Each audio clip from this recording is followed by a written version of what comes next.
Buenas noches, somos un canal de investigación criminal. Nuestra meta es investigar y estudiar los casos más terribles del mundo. Presentar la verdad detrás de los eventos más escalofriantes y perturbadores de la historia. Bienvenidos a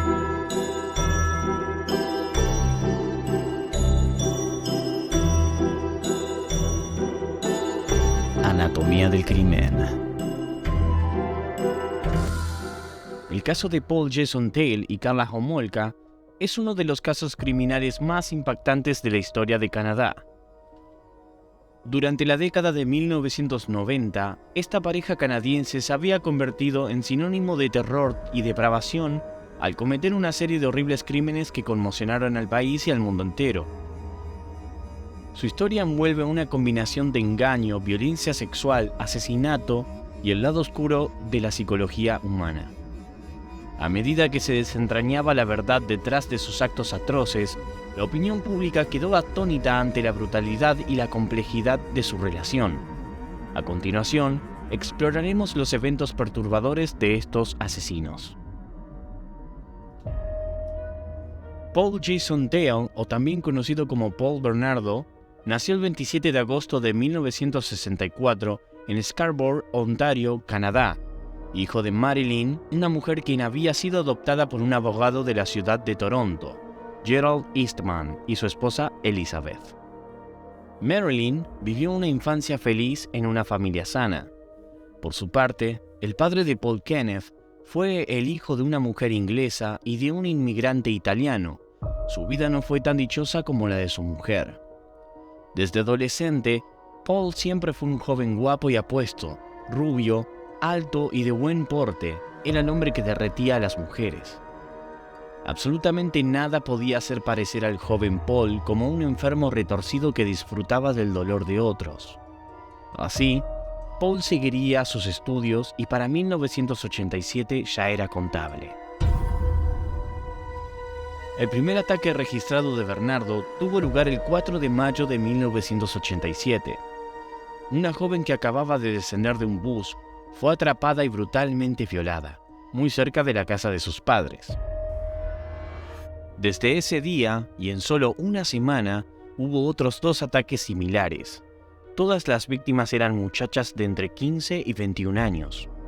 La violación iba acompañada de golpes, palabras insultantes y soeces, y duras amenazas tendientes a desalentar toda denuncia. La repetición del patrón de abusos llevó a la policía a concluir que se encontraba frente a un mismo agresor, que fue bautizado ya como el violador de Scarborough y que aterrorizó a los habitantes de ese suburbio a fines de los años 80. La policía de Toronto armó un retrato robot y el resultado era un muchacho de la puerta de al lado, es decir, alguien de lo más común, insospechado autor de una ola de violaciones. En sus primeros 3 años de acción depredadora, Paul Bernardo violó o intentó violar al menos a 19 mujeres jóvenes. La policía llegó a interrogarlo 2 veces, pero nunca lo categorizó oficialmente como sospechoso. Su impunidad duró hasta mayo de 1990, y para ese entonces, Bernardo ya había ascendido varios grados en su acción criminal. Un impulso en esa escalada fue su encuentro con Karla Homolka. Parecían la pareja ideal, jóvenes, bellos y simpáticos. Fueron los más insospechados asesinos seriales. En realidad eran una pareja unida por una relación sadomasoquista, perversa y criminal. La prensa los bautizaría The Ken and Barbie Killers, por su parecido con los célebres muñecos de niños y niñas. Paul Bernardo nació el 27 de agosto de 1964, en el seno de una familia de clase media, sin problemas materiales pero muy disfuncional, con acusaciones de abuso hacia el padre. La víctima habría sido la hermana de Paul, a lo que se sumaba la revelación de que este era producto de una aventura extramatrimonial de la madre. En sus tiempos de universitario de Toronto, Paul Bernardo había empezado a levantar chicas en bares para luego humillarlas y golpearlas, una antesala de lo que vendría. En 1987 conoció a Karla Homolka. Él tenía 23 años y ella solo 17. Como en él, nada en el aspecto exterior de la joven despertaba desconfianza, era bonita y simpática, lo que solía calificarse como una chica popular. Karla era la mayor de 3 hermanas. Al terminar el secundario, empezó a trabajar en una clínica veterinaria. El vínculo con Paul Bernardo se consolidó cuando él descubrió que Karla, a diferencia de las otras chicas que se horrorizaban con sus perversiones, compartía sus fantasías. Mientras noviaba con ella, Paul violaba a muchachas en los alrededores de Scarborough, con el plus de que su chica lo sabía y lo aprobaba, aunque en tribunales, años después, ella se presentaría como una víctima más. Paul y Karla se comprometen, pero al cabo de 3 años de noviazgo, Bernardo empieza a dar signos de aburrimiento. Su perversión lo lleva a recriminarle a Karla que no fuera virgen cuando él la conoció. Al mismo tiempo, empieza a fijarse en su pequeña cuñada, Tammy Homolka, de solo 15 años.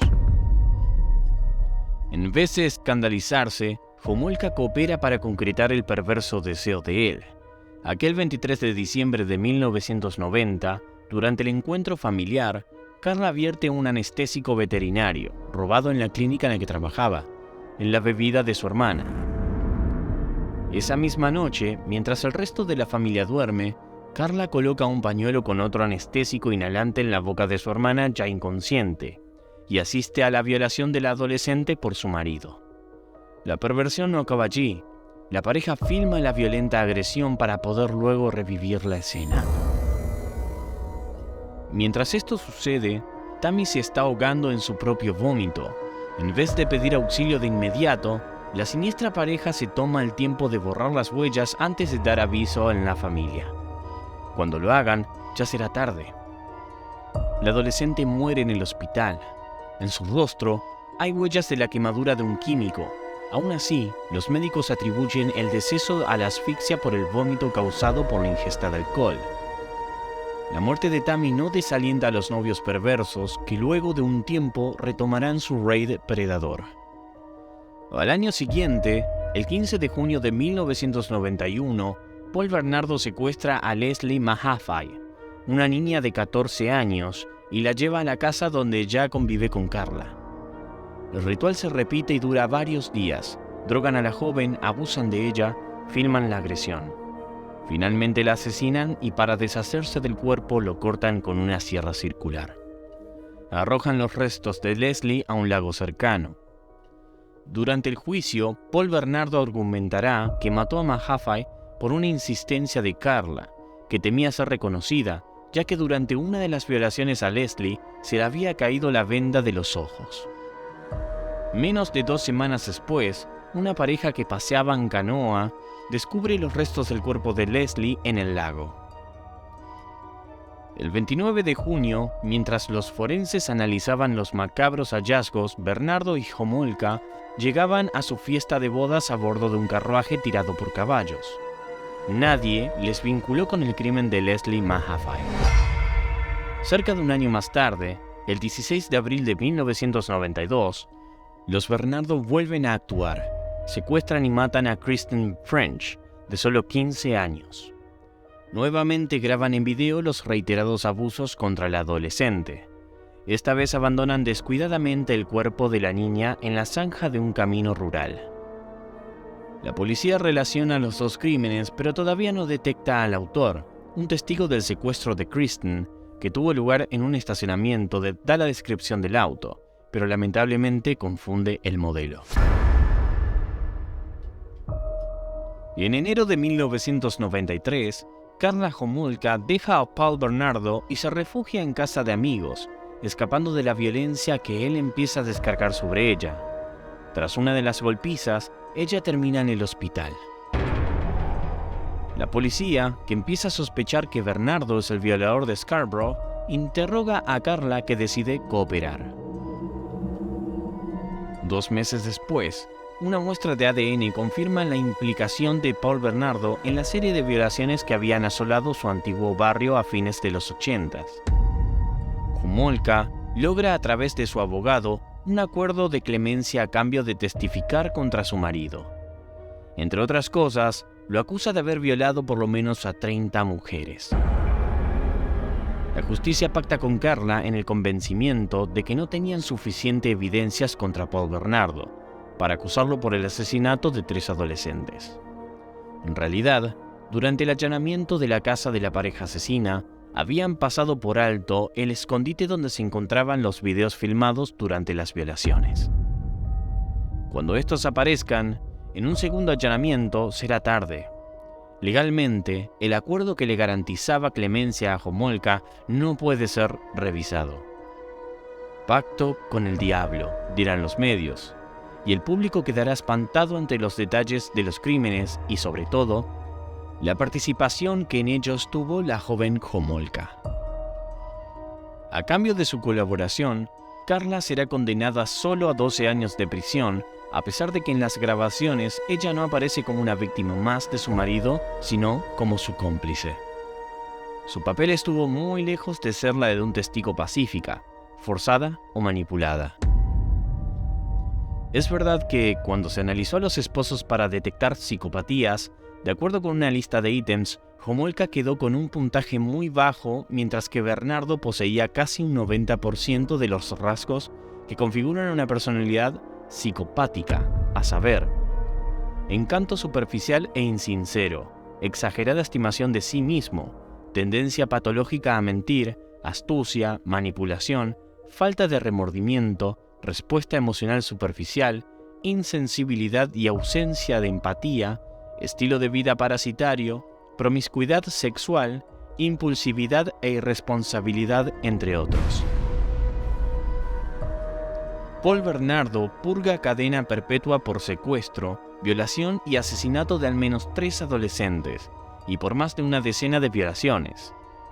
En 2018, y luego de 25 años pasados en prisión, le fue negada la libertad bajo palabra. A los funcionarios le tomó solo 30 minutos decidirlo. Un abogado que habló en nombre de las familias de las víctimas dijo: "Nunca hubo un pedido de disculpas de Paul Bernardo. Nunca hubo ninguna indicación de nada parecido al remordimiento". Más aún, en la corte, Bernardo reconoció que no había sentido nada por sus víctimas en el momento de cometer sus crímenes sádicos.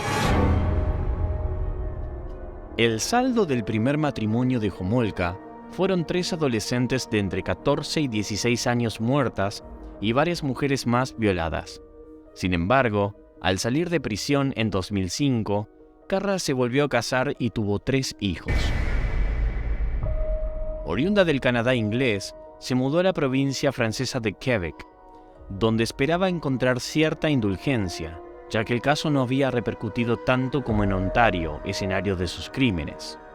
Sin embargo, cuando la prensa reveló que Homolka estaba trabajando como voluntaria en una escuela de Montreal, la Greaves Adventist Academy, se armó un gran revuelo. Las autoridades del establecimiento tuvieron que dar explicaciones a los alarmados padres de los alumnos, estupefactos al enterarse de quién era la voluntaria en realidad. En la cárcel, Carla pasó varios años en aislamiento, como medida preventiva para evitar agresiones de otras internas, ya que sus crímenes horrorizaban incluso a las demás convictas. Más tarde dijo que había sido una detenida ejemplar. Estudió y trabajó en la cárcel. Al salir de prisión, en una estrategia diseñada con sus abogados, Carla Homolka concedió una única entrevista. Eligió a Radio-Canada y dijo que lo hizo porque la prensa francesa había sido menos sensacionalista que la inglesa al tratar su caso y porque esperaba que, dando la cara una vez, se calmaría la curiosidad mediática. Carla fue de la cárcel directamente al estudio de televisión, donde se grabó la entrevista, de la cual pueden verse extractos en el video a continuación. Y en ese diálogo con Radio-Canada, Homolka dijo que, aunque legalmente habían pagado su deuda con la sociedad, sabía que emocional y socialmente no lo había hecho. "Pienso que socialmente necesito hacer lo más posible para ayudar a la gente", explicó. "Pero emocionalmente vivo con lo que hice constantemente y eso nunca terminará. Aseguró que tenía remordimientos. No logro perdonarme. Con frecuencia pienso que no merezco ser feliz por lo que hice. Admitió que lo que había hecho era terrible, pero en cierta forma se concedió circunstancias atenuantes al decir: yo estaba en una situación en la que no era capaz de ver claro, de pedir ayuda, una situación en la que estaba completamente trastornada. Al mismo tiempo reconoció que podía haberse detenido. Lamento enormemente lo que hice porque ahora sé que yo tenía el poder para detener todo eso, pero cuando estaba dentro de esa situación, creía que no tenía ese poder. Yo no fui la que inició los delitos, aclaró luego. Yo seguí, pero a continuación aseguró que no existía ningún riesgo de que volviese a seguir a un asesino. Porque soy una adulta, en el pasado tenía 17 años, no sabía muchas cosas, tenía miedo de ser abandonada.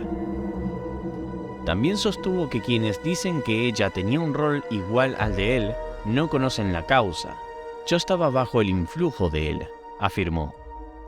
Cuando la entrevistadora le preguntó por la relación con su familia, considerando que ella había participado junto a su marido de la violación y muerte de su hermana pequeña, la respuesta de Homolka fue: mi familia me ama, y mi familia además también vivió con mi exmarido. Mi familia nunca me rechazó. Mi madre me dijo que odia lo que yo hice, pero que me ama. Y tenemos una muy linda relación, soy muy afortunada. Creo que nunca seré realmente libre, concluyó Homolka, porque hay distintos tipos de cárceles. Hay cárceles de cemento y también cárceles interiores. Creo que voy a estar para siempre en una prisión interior. Si te gustó lo que viste y quieres ver más contenido como este, te animamos a suscribirte a nuestro canal de YouTube. Además, no olvides activar la campanita para que no te pierdas de nada. Si quieres estar al tanto de todas nuestras novedades, asegúrate de seguirnos en nuestras redes sociales como Twitter, Instagram y TikTok. Y por supuesto, no te olvides de darle al like al video, que nos ayuda mucho. Gracias de nuevo y esperamos verte pronto en el próximo episodio.